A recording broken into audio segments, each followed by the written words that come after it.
जिंदा नबी के जिंदा गुलामों का फैसला, जिक्र रसूल करते रहेंगे सदा सदा।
कि मेरी अबूर भी बढ़ जाएगी, इज्जत मदीने में। आप कर सकते हैं कि अपनी रहमान तुम्हारी इज्जत कैसे बढ़ेगी मदीने में, तो मैं इस तरह से बता रहा हूँ कि मेरी अबूर भी बढ़ जाएगी,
दे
कि सादत हो गई अगर मुझे को हासिल सर झुकाने की, सादत हो गई अगर मुझे को हासिल सर झुकाने की, तो पहले दिल झुकाऊंगा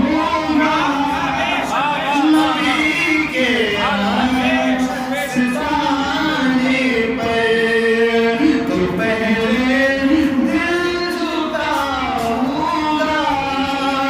नबी के सिताने पर। सुनहरी जालियां भी सामने होंगी उस दम, सुनहरी जालियां भी सामने होंगी उस दम। तो अकीलुर रहमान उस वक्त की कैफियत, अकीलुर रहमान की क्या है समाज दिया। सुनहरी जालियां